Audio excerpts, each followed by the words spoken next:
Merci de regarder ce programme au travers du monde via Pactole Télévision. De partout où vous êtes, ça peut être en France, en Allemagne, aux États-Unis, voire même partout dans le monde, comme je viens de le signaler. Il y a quelqu'un qui est en train de se battre pourvu que l'évangile soit propagé au travers le monde. C'est très important. Et nous sommes tellement ravis. Nous saluons l'homme du cœur, Lolo Moutima. Le patron de Pactole Télévision, et vous êtes dans Parole inspirée de ce jour.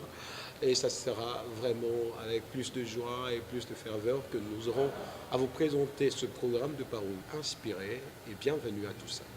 Je reçois un pasteur, un homme de Dieu, qui va vous parler, qui va aussi me parler personnellement. Donc, nous allons encore une fois bénéficier de la parole de Dieu, une parole qui doit encore changer notre vécu quotidien. Et aujourd'hui, on va essayer un peu on va le recevoir en qualité non seulement du pasteur, mais même aussi du directeur d'une plateforme. Ça s'appelle CPM, donc la CPM en sigle, la conférence pour la percée ministérielle que dirige le pasteur Pita Muteba, voilà, au niveau de Djobour, de l'église Yahweh Shama. Et nous avons le pasteur Jérémy Mbouyou, qui est le directeur international, avec qui on va échanger autour, bien sûr, de la conférence ou aussi de cette plateforme CPM, et parler aussi d'un événement qui va devoir se dérouler bientôt. Là, ça sera du 8 au 12, donc une conférence qui va abriter beaucoup d'hommes de Dieu. Donc, vous avez des déficits, de problèmes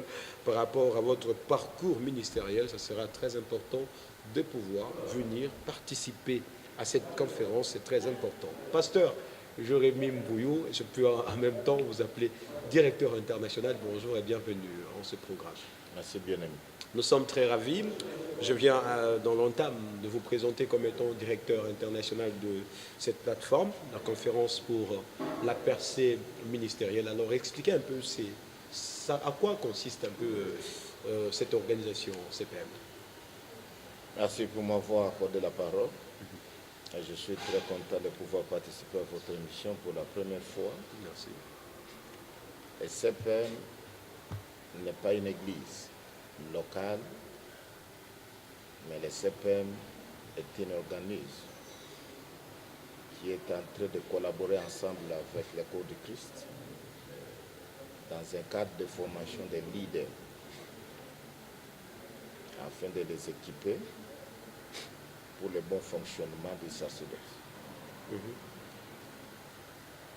Donc c'est un peu ça. Ouais.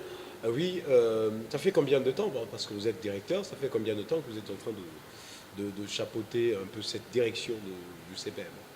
Oui, le CPM a commencé dans les années 2003, mais je suis devenu directeur dans les années 2013. C'est à partir de 2013 que j'ai pris la direction de CPM. Et quels en sont les objectifs?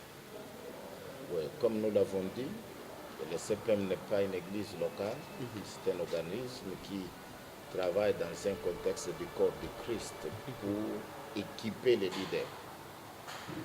Équiper les leaders dans une saison dans laquelle nous sommes en train de vivre, nous vivons la déviation. Nous sommes en train de vivre beaucoup de problèmes dans le contexte, pas seulement au Congo, mais dans un contexte global du corps de Christ. Alors, parmi les objectifs que le CPM s'est assigné, c'est d'abord de restaurer la paternité dans l'église locale. Restaurer la paternité dans l'église locale qui s'est perdue. Alors, ayant ce mandat de la part de Dieu, nous avons besoin de pouvoir rétablir la prêtrise. Et c'est au travers de cette prêtrise que nous parlons beaucoup de la relation entre le Père et le Fils. Et comment faire pour y adhérer? Ouais, l'adhésion, elle est gratuite, elle est libre. Pour les pasteurs titulaires de l'église locale, il n'y a pas de frais. L'adhésion, elle est libre, elle est free. Mais lorsque quelqu'un comme vous voulez vous adhérer, à ce niveau-là, vous avez besoin de la recommandation de votre pasteur titulaire, qui vous connaît et qui a votre témoignage. Parce que nous ne voulons pas vous prendre et par la suite il y a un problème entre les pasteurs titulaires ainsi que l'organisation. Cependant, nous devons travailler dans l'unité ainsi que dans la collaboration. Mais pour un pasteur titulaire d'une église locale, un visionnaire d'une famille spirituelle, d'une église, cela est libre. Mais pour un fils qui a besoin de s'adhérer, il a besoin de la recommandation de son pasteur titulaire ou encore de son frère spirituel. CPM a une organisation au niveau international. Est-ce qu'il y a une représentation au niveau de la province, par exemple, s'il faut adhérer, chez qui est-ce qu'on peut frapper? Certainement, nous sommes une structure bien organisée au niveau international et au niveau local, régional et national au Congo. Alors, nous avons le président au niveau national, c'est le pasteur Désiré Kayembe que vous allez recevoir après moi. Et au niveau de la province, nous avons l'apôtre Aaron Chimanga. Timothée Chimanga. Aaron Timothée Chimanga, qui est le patron au niveau de la province de Katanga. Très important, nous étions en train de vous découvrir en qualité du directeur international de CPM. Maintenant, nous allons essayer un peu d'entrer dans ce que vous êtes, vous personnellement. Pour ceux, c'est vrai, moi, quand même, en coulisses, je connais comment vous appelez ce que vous faites exactement. Et c'est lui qui veut me regarder à travers le monde. Qui est le pasteur Jérémie Mbouyou? Oui, individuellement, je suis congolais, mais je vis en Afrique du Sud. Il y a 15 ans maintenant, nous avons une église qui s'appelle l'Assemblée de la Bonne Nouvelle pour toutes les nations. En anglais, se nomme Assemble of Good News for All Nations. Nous sommes situés à Johannesburg. Je suis père et visionnaire de cette famille spirituelle. Très important, nous avons serré dessus pour annoncer cet événement, ces grands événements, cette conférence qui se tiendra à la nouvelle cité de David, dont le thème est comprendre le sacerdoce, sa fonctionnalité dans l'Église et son leadership. C'est un thème pertinent. Comprendre le sacerdoce, virgule, sa fonctionnalité dans l'Église et on complète son leadership. Un grand thème. Pourquoi vous, en tant que directeur, je sais très bien que vous êtes nourri par ce thème, pourquoi avoir choisi d'abord cette thématique? Un grand thème, lorsque nous avons besoin de le situer dans un contexte, il est aussi grand dans les contextes dans lesquels nous vivons présentement. Vous savez que dans l'Ancien Testament, personne ne pouvait entrer en relation avec Dieu sans passer par la prêtrise. Personne ne pouvait s'approcher du trône de l'adoration sans qu'un prêtre ne puisse l'amener dans la présence de Dieu. Et aujourd'hui, dans le Nouveau Testament, le grand problème que nous avons n'est pas tellement l'Église, mais le grand problème que nous avons, c'est le sacerdoce, c'est la prêtrise, c'est le fonctionnement. Et lorsque l'Église n'est pas équipée, certainement cette Église, malgré sa longueur, malgré sa largeur, elle ne peut aller nulle part. Parce que l'Église est le résultat du leadership. Et si aujourd'hui le leadership n'est pas équipé, nous avons un problème aussi dans l'Église. Parce que l'Église ne peut atteindre le niveau d'affermissement ni de la connaissance, le niveau de son voyage qu'au travers la grâce de son leader. Alors dans les CPM, nous sommes en train d'équiper les leaders. Parce que lorsque les leaders sont équipés, certainement l'Église aura la portion de la nourriture qu'elle veut. Et lorsque le leader est équipé, il va faire voyager le peuple de Dieu dans les desseins de Dieu. Et lorsque l'Église est équipée, certainement nous aurons une Église mature. Et nous aurons des fils, pas des enfants. Lorsque l'Église est équipée, certainement nous avons l'impact au niveau de la nation. Nous avons l'impact au niveau du corps de Christ. Nous avons l'impact au niveau territorial. Tout ce que nous vivons aujourd'hui, c'est le résultat de leadership. Alors les CPM a eu des mandats de la part de Dieu au travers de son serviteur, le révérend pasteur Peter Mouteba, d'équiper les leaders. Parce qu'il y a beaucoup qui sont dans les ministères et qui ne sont pas équipés. Ceux qui sont aussi équipés dans les ministères, mais ils n'ont pas l'ouverture, ils n'ont pas les cadres dans lesquels ils peuvent s'exprimer. Ainsi, le CEPEM, dans son mandat qu'il a reçu de la part de Dieu, nous avons cette lourde mission de pouvoir organiser les conférences qui est le cadre, qui sont des stratégies par lesquelles la mission et les mandats doivent être proclamés. Ce sont les conférences, voilà pourquoi il y a le mot conférence pour les personnes ministérielles. Les personnes ne peuvent percer dans le ministère si d'abord il ne sait pas là où il va aller avec Dieu, où est-ce qu'il va amener le peuple de Dieu. Très important, si il faut maintenant essayer de décortiquer mot par mot. Avant de comprendre le sacerdoce, il faut d'abord connaître sa signification parce que ça échappe à plus d'une personne. Il y a de ce serviteur de Dieu qui se lève aujourd'hui et qui s'autoproclame serviteur et qui commence à servir avec beaucoup d'erreurs, qui les sanctionne et qui évolue dans des hérésies. Pourquoi? Parce que tout ça, ils ne parviennent pas à comprendre, ils ne parviennent pas aussi à voir le sens de ce à quoi ils sont attachés. Alors, c'est quoi d'abord le sacerdoce selon votre compréhension et selon ce que vous dispensez comme cours dans le chef de gens qui viennent vraiment s'abriter vers vous? Comme nous vous l'avons dit, le sacerdoce, c'est l'ensemble de tout ce qui s'appelle la pétrise dans son fonctionnalité, en ce qui concerne l'ordre, les rangs et la relation. Lorsque nous prenons tout ce tour-là, nous trouvons le sacerdoce. Alors, dans ce contexte-là, nous avons besoin de restaurer l'ordre dans le sacerdoce, dans la relation entre le Père ainsi que le Fils, dans la relation de leadership ainsi que son Église. Nous avons besoin que l'ordre soit restauré. Lorsqu'il n'y a pas l'ordre, chacun fera tout. La Bible nous dit, lorsqu'il n'y avait pas de roi à Jérusalem, chacun faisait tout. Le sens dans lequel le mot roi a été identifié, c'est le leadership. Lorsqu'il n'y avait pas de leadership, lorsqu'il n'y avait pas de dirigeants, et tout le monde faisait tout.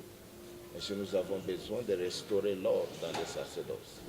Et en restaurant l'ordre dans le sacerdoce, et nous allons maintenant rétablir chacun dans son rang. Lorsque chacun est en train d'opérer dans son rang, il n'y aura pas de problème, il n'y aura pas de compétition, parce que nous sommes chacun situé dans la mesure dans laquelle Dieu a besoin qu'il opère.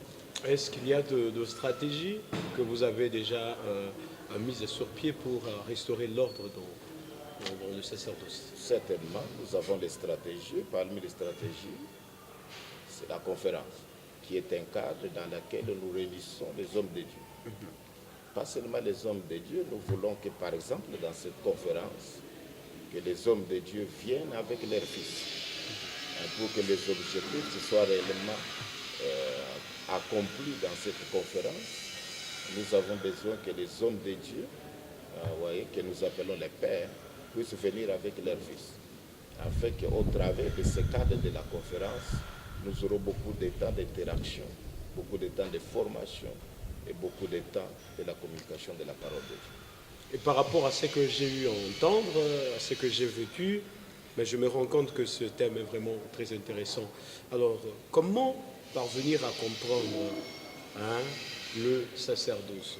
C'est lui qui est en train de servir le Seigneur. Peut-être il y a d'autres points qui l'échappent et il ne parvient pas vraiment à s'épanouir. Pourquoi? Parce que quelque part, il y a de ces histoires auxquelles il ne tenait pas attention et il ne parvient pas vraiment à les maîtriser comme il se doit. Mais ici, ça m'impressionne vraiment parce que vous avez épinglé, donc le comprendre. Comment on peut arriver à comprendre le sacerdoce? Oui, dans Romains chapitre 1, le verset 8 jusqu'au verset 11, l'apôtre Paul nous parle de l'église de Rome, qui était une église qui était renommée dans le monde entier. Mais cette église n'était pas fermée. Et au verset 11, l'apôtre Paul nous dit que j'ai entendu que vous êtes renommés dans le monde entier, mais j'ai besoin de venir auprès de vous pour vous communiquer la grâce que j'ai, afin que vous soyez affermis. Alors, la seule voie par laquelle nous pouvons être matures, où nous pouvons être équipés, c'est d'abord d'accepter de s'asseoir. Et c'est ça le grand problème. Le grand problème que nous avons de par le monde, c'est qu'il y a beaucoup de gens qui veulent communiquer la parole de Dieu, mais ils ne veulent pas être équipés. Parce que vous ne pouvez pas continuer à déverser si vous-même vous n'êtes pas rempli. Alors, la conférence, c'est un cadre dans lequel le CPM s'est choisi, les séminaires, hein, l'école du ministère, l'école biblique. Hein, ce sont les cadres, ce sont les stratégies dans lesquelles le CPM s'est fixé en fait de communiquer la vision que Dieu a donnée au pasteur Révérend Mouté. Très important, pasteur Jérémy Mbouillou, et c'est un peu d'ouvrir juste une petite brèche, donc donner le goût à celui qui va nous regarder, de pouvoir comprendre, de pouvoir aussi venir rapidement et massivement, inviter donc celui qui est à son côté. Alors, comprendre le sacerdoce, sa fonctionnalité dans l'Église. Comment on peut arriver à rendre fonctionnel le sacerdoce dans nos églises. Ouais. Et qu'est-ce qu'on gagne après tout ça? Ouais. Notre focalisation même dans ce sacerdoce, dans les CPM, comme nous vous l'avons dit, nous parlons beaucoup de la restauration de la paternité. Ouais, ça, c'est les mots-clés qui nous animent beaucoup dans cette conférence. Nous avons besoin d'équiper les pères pour qu'un père puisse réellement engendrer le fils. Il doit avoir la semence paternelle. Pour qu'un père puisse réellement équiper le fils, il doit être un modèle. Pour qu'un père équipe ses fils, il doit être mature. Les enfants qui viennent dans nos églises doivent atteindre la stature de fils. Mais nous ne pouvons pas amener les enfants de notre église à devenir des fils héritiers d'une vision. Sur nous-mêmes, nous n'avons pas d'abord la capacité de pouvoir engendrer. Alors, dans ces conférences, nous sommes en train de définir qui est un père et qui est un fils. Et si moi, je parviens un peu à anticiper, c'est qui le père? Voilà. Vous savez, le mot père est défini dans un cadre plus large. Mais nous commençons à avoir une grande déviation. Beaucoup de gens qui veulent s'appeler père, mais le contexte n'est pas celui de bâtir, mais le contexte devient de plus en plus dictatorial. Alors dans cette conférence, nous ne parlons pas dans un contexte dictatorial. Et nous sommes en train de pouvoir de parler du mot père dans un contexte biblique. D'abord, nous sommes pères par rapport au Père céleste. La structure du Père et du Fils n'a pas commencé avec les séparés. Ça a commencé avec Dieu lui-même. Dans Hébreux chapitre 1, vous regardez Dieu restaurer le sacerdoce. Il lui dit que dans le passé, j'ai parlé au travers de l'Église d'Israël par vos pères qui étaient les prophètes. Et dans cette nouvelle saison, je suis en train de parler au travers de mon Fils, en qui j'ai mis toute mon affection, en qui j'ai tout créé, et qui est le reflet de la gloire et l'héritier de toutes choses. Ainsi, lorsque nous regardons la parole de Dieu, le mot Père signifie d'abord celui qui a la semence de pouvoir engendrer un fils. Vous ne pouvez pas être un père sans engendrer un fils. Et une femme peut mettre au monde, mais un père doit engendrer le fils. La première chose. Un mot père signifie aussi la source. Les enfants de l'Église ont besoin de venir à un passé qui doit être un père, qui doit être une source dans laquelle le Fils vient et il vient s'approvisionner. Et vous êtes une source intarissable parce que là, dans CPM, nous sommes en train de parler beaucoup sur comment engendrer le Fils et comment la vision doit être générationnelle. Mais si un père devient une source générationnelle, lorsque aujourd'hui nous parlons d'Isaac, nous parlons de Jacob, c'est parce qu'Abraham a été d'abord un père. Et tout en étant un père, il est devenu la source de toutes les générations qui est venues. Alors un père est une source générationnelle. Et lorsque nous parlons d'une source générationnelle, nous parlons aussi des pasteurs qui doivent comprendre que nous avons reçu cette grâce, pas pour nous, mais pour l'Église. Et même après nous, il faut que l'œuvre de Dieu puisse continuer dans les générations futures. Et le mot Père, il n'est pas seulement une source générationnelle, il est aussi une couverture. Vous voyez, nous sommes en train de vivre dans un contexte où les gens doivent savoir que l'Église est établie dans le monde. Et Jésus dit, même les portes de l'enfer ne prévaudront pas contre mon Église. Et nous comprenons que l'Église est dans le monde, il n'est pas au ciel. Oui, il y a des combats, il y a beaucoup de choses qui se passent que lorsque quelqu'un commence une Église, alors un fils doit être couvert. Et un père, c'est une couverture spirituelle. Regardez dans Actes des Apôtres chapitre 19, on nous donne l'histoire de Jésus, on nous donne l'histoire de Paul, on nous donne l'histoire de 7 fils de Séba qui ont commencé à chasser les démons au nom de Jésus dont Paul parle. Mais par la suite, on nous dit qu'il y a eu des désastres par la suite. Ils ont été tabassés par les démons, ils sont partis tout nus. Pourquoi? Parce qu'ils étaient en train de chasser les démons, ils étaient en train de fonctionner, ils étaient en train d'opérer, mais sans aucune couverture. Alors l'apôtre Paul nous dit que même si je suis votre apôtre, mais je suis aussi votre père. Là, il a voulu dire que je suis votre couverture spirituelle. Un père doit être une couverture spirituelle pour son église locale. Et vous avez parlé du père, et c'est quoi vraiment le devoir du fils vis-à-vis de son père afin de pouvoir hériter plutôt la vision, parce que c'est de ça aussi qui parviennent à diviser beaucoup d'églises aujourd'hui, donc le sacerdoce, et aussi pour le camp du leadership, je suis en train d'anticiper. Alors, comment doit se comporter le fils, pourvu qu'il parvienne vraiment à marcher dans la vision de son père? Dans les objectifs de ce père, nous avons dit que les fils doivent honorer leur père. Voyez, lorsque la Bible nous dit, lorsque vous honorez le père, il y a aussi des bénéfices spirituels qui s'en suivent.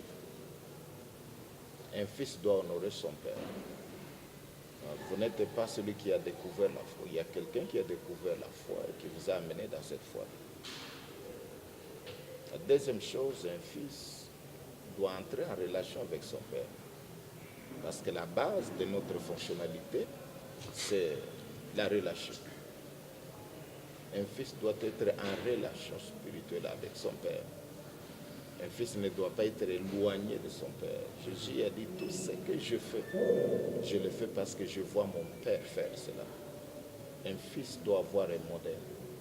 Et le modèle, c'est son père.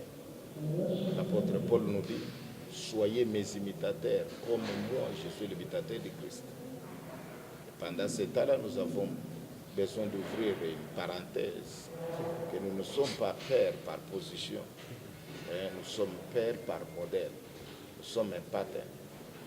Lorsque l'apôtre Paul nous dit que je suis votre imitateur, c'est parce que lui aussi a imité Christ. Alors un fils doit avoir un modèle. Et ce modèle-là, c'est son père. Alors pour que réellement le fils puisse hériter, il doit avoir les voies par lesquelles il suit son père. L'apôtre Paul nous dit dans 1 Corinthiens chapitre 4, il est tenté de parler que Timothée, mon fils bien-aimé, dans le Seigneur, il connaît mes voies en Christ.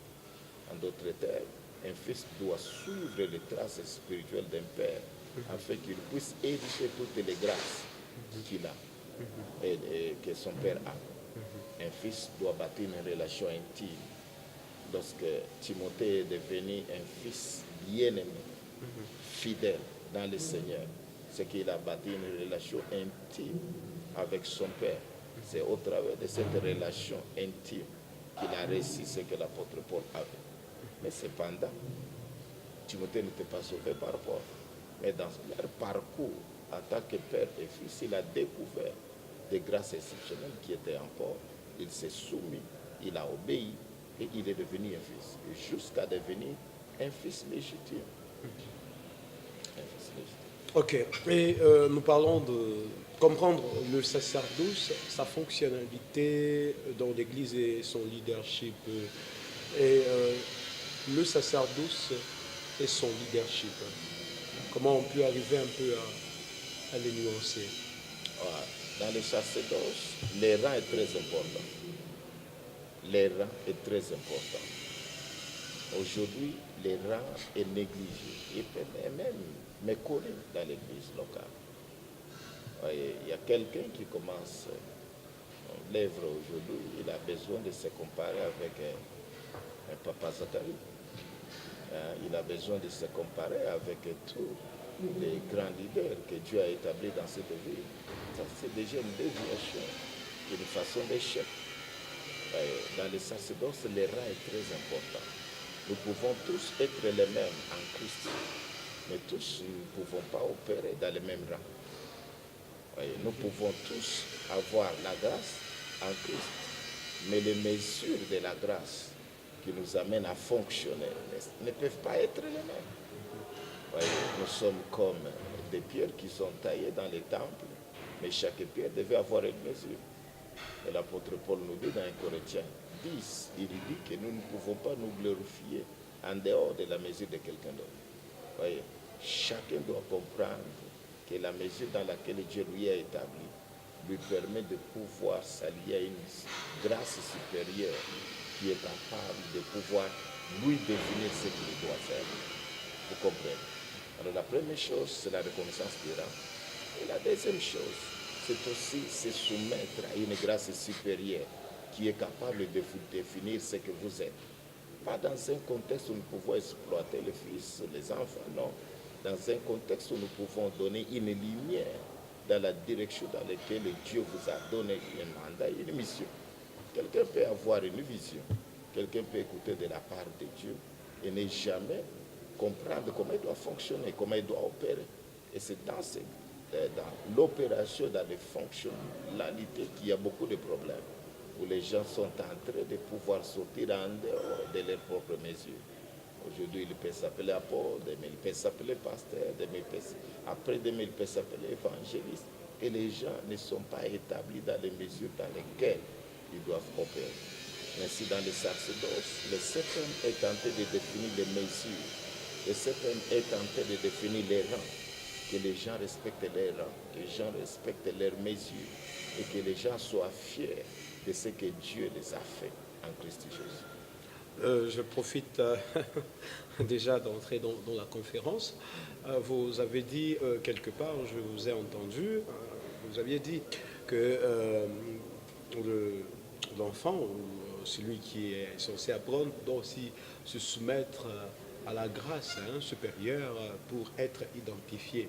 Oui, c'est vrai, lorsqu'on est en train de parler de la grâce supérieure, mais il peut arriver que le leader, le dirigeant, celui qui a la grâce supérieure parvient à se sentir un peu lésé. Pourquoi? Parce que quelque part, son fils, maintenant Dieu commence à l'utiliser puissamment, au lieu de l'identifier devant le public de Dieu, pour dire que non, et aujourd'hui je l'établis comme étant, alors ils sont un peu, je peux dire, quelque chose qui ne le pousse pas à pouvoir le déclarer physiquement. Donc cette haine, s'il faut que je m'exprime de cette façon-là. Et comment vous aussi, en tant que leader, c'est vrai, parce que vous êtes aussi dispensateur du leadership, du sacerdoce, alors comment vous pouvez un peu comprendre ces choses? L'enfant est prêt à pouvoir exercer normalement, il a reçu une puissance, le père connaissant la puissance que détient l'enfant, mais il parvient à avoir une haine à l'égard de cet enfant. Alors vous, comment vous parvenez un peu à expliquer ce genre de situation? Si j'ai besoin de commencer dans le contexte naturel, je ne crois pas que cette chose peut exister. Même dans un contexte spirituel, un fils fait la fierté d'un père. Un père ne doit pas être mire pour son propre fils. Un père est une source qui est en train d'engendrer la grâce dans le fils et de voir le fils aller de l'avant. Si un père arrive à cette position selon laquelle il commence à être jaloux de son fils qui est en train de pouvoir exceller, c'est que le père a perdu directement la stature et la nature d'un père. Pendant ce temps-là, nous ne pouvons pas encourager ce père.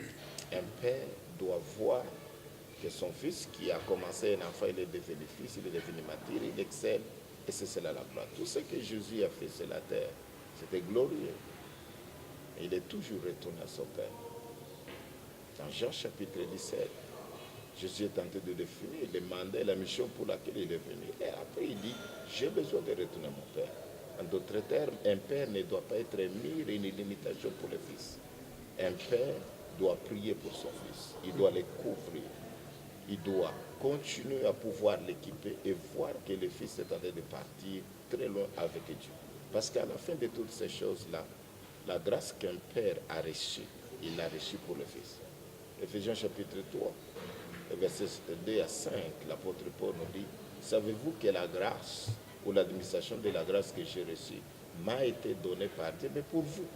Toute grâce que nous le recevons pour l'Église. Nous le recevons pour le Fils. Un père ne doit pas être jaloux de l'excellence de la réussite du Fils. Au contraire, un père doit être content lorsque le Fils réussit. Et qu'est-ce qui sème un peu le trouble, le désordre aujourd'hui dans nos églises? C'est comment? C'est parce que le leader ne sont pas vraiment efficaces, ou bien ne sont pas vraiment le véritable dirigeant, ou bien c'est quoi exactement? L'ignorance. Comment? L'ignorance est la chair. Lorsque vous n'êtes pas bien équipé, bien enseigné, vous pouvez vous comporter de la façon que vous voulez. Et la deuxième chose, c'est la chair. C'est dans la chair que nous pouvons trouver les jalousies. C'est dans la chair que nous pouvons trouver les compétitions. Mais si réellement vous êtes un véritable père, la réussite d'un fils est votre gloire. Très important.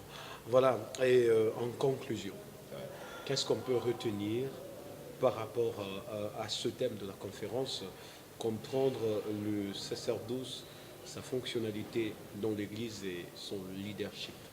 Là, je vous accorde pratiquement 2 minutes. Merci beaucoup. L'une des choses que nous voulons, c'est d'appeler la communauté louchoise, c'est d'appeler les leaders de pouvoir venir participer à cette conférence. Les CPM a des enseignements qui sont une nourriture de la saison. Les CPM a des enseignements qui peuvent les aider de pouvoir quitter du point A vers le point Z. Les CPM équipent. Il y a beaucoup de conférences dont nous sommes en train d'encourager les gens de partir. Mais il y a aussi une particularité, surtout dans les mandats et dans la grâce que le pasteur Peter Mouteba a reçue et toute l'équipe qui est derrière nous. Nous sommes en train de donner les enseignements qui est une nourriture présente, qui est un vin nouveau. Et nous avons besoin réellement que les pasteurs viennent. Vous voyez, le grand problème que nous avons, c'est qu'il y a beaucoup de gens qui ne veulent pas s'asseoir et écouter. Nous pouvons être plus excellents dans un domaine, mais nous ne pouvons pas être plus excellents dans un domaine global. Nous sommes toujours limités chacun dans la mesure dans laquelle Dieu lui a donné, afin de permettre d'écouter quelqu'un d'autre. Alors nous demandons de pouvoir briser ces barrières-là qui sont doctrinales, les barrières qui sont ecclésiastiques, mais nous avons besoin d'opérer dans le contexte du corps dans lequel la diversité fait partie de la façon dont Dieu bâtit. Parce que tu ne peux pas tout connaître. Tu ne peux pas tout connaître. Tu peux être limité dans un domaine dans lequel tu n'es pas. Et c'est dans ce sens-là que nous invitons tous les pasteurs, tous les pères, tous les apôtres, les prophètes, les docteurs, les évangélistes et tous les ministères connexes de pouvoir venir à la nouvelle cité de David du 8 au 12 et participer à cette grande conférence. Et si nous avons fait un long voyage, ce n'est pas que nous puissions rater le but, mais nous avons besoin que le but soit atteint. Et comment cela? C'est lorsque eux répondent à cette conférence, certainement le cadre sera bien défini. Merci à l'homme du cœur, Lolo Moutima, notre patron de Pactole Télévision. Merci à vous qui nous avez regardés partout dans le monde. Nous sommes tellement ravis. Les choses pareilles sont vraiment importantes parce que ça nous permet de pouvoir, encore une fois, être mûrs dans la parole de Dieu, être mûrs aussi dans le ministère. C'est très important parce que le thème, il est vraiment pertinent. Comprendre le sacerdoce, sa fonctionnalité dans l'Église et son leadership. Alors, je suis tellement heureux. Vous pouvez toutefois aussi nous lire et pourquoi pas nous suivre via Orao Télécom, USA, Allemagne, France, Angleterre, donc le monde entier vraiment. Si vous ne suivez pas Pactol, je sais comment vous qualifier. Merci et à la prochaine.